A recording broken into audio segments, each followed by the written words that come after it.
Hi friends, welcome to our channel. ఈరోజు ఈ వీడియోలో కాకతీయ యూనివర్సిటీ గురించి ఒక మంచి ఇన్ఫర్మేటివ్ అప్డేట్ అయితే తీసుకొని వచ్చేసాను.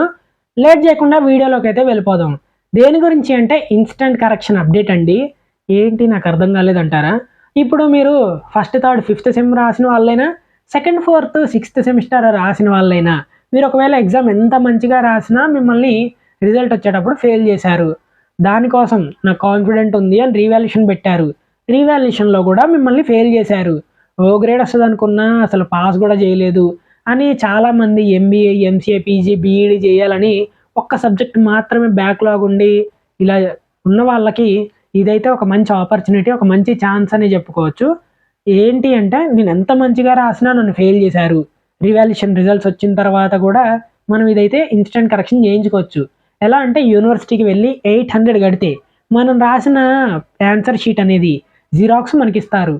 అది యూనివర్సిటీ నుండి కాలేజీకి తెచ్చి మనం ఏ సబ్జెక్ట్ అయితే ఫెయిల్ అయ్యామో ఆ సబ్జెక్ట్ రిలేటెడ్ ఫ్యాకల్టీతో కరెక్షన్ చేయించి 2 to 3 టైమ్స్ ఒక 5 మార్క్స్, 6 మార్క్స్ ఏమైనా యాడ్ అవుతాయా ఏంటి అనేది క్లియర్గా చెక్ చేయించి యూనివర్సిటీకి వెళ్ళి ఇలా లెటర్ రాసి ఒకవేళ పాస్ అవుతాము అని అనుకుంటే, కాన్ఫిడెంట్ ఉంటే, నేను ఇలా ఎంత మంచిగా రాసినా నన్ను ఫెయిల్ చేశారు, ఒకసారి మళ్ళీ ఇది కరెక్షన్ చేయండి ఇన్స్టెంట్ కరెక్షన్కి అని అప్లై చేసి 10,000 ఇన్స్టెంట్ కరెక్షన్కి పే చేస్తే 1 వీక్‌లో కరెక్షన్ చేసి రిజల్ట్ అనేది అప్డేట్ చేస్తారు.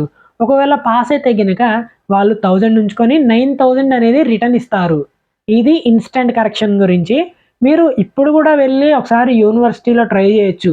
నాకు కాన్ఫిడెంట్ ఉంది. నాకు ఎంబీఏ సీట్ పోతుంది, ఎంసీఏ సీట్ పోతుంది, పీజీ, బీఈడీ కౌన్సెలింగ్ కల్లా నాకు ఛాన్స్ ఉంటదేమో అని అనుకునే వాళ్ళు ఇది ట్రై చేయొచ్చు. ఎందుకంటే నేను 80కి 80 మార్క్స్ రాసాను. నన్ను ఫెయిల్ చేశారు. నాకు కాన్ఫిడెంట్ ఉంది అని అనుకునే వాళ్ళు ఒకసారి యూనివర్సిటీకి వెళ్ళైతే ట్రై చేయండి. ఇది ఒక మంచి అవకాశం అని చెప్పుకోవచ్చు. ఈ వీడియోని మీ ఫ్రెండ్స్ అందరికి కూడా షేర్ చేయండి, తెలుస్తుంది. సో చివరిగా ఇదండి వీడియో అనేది.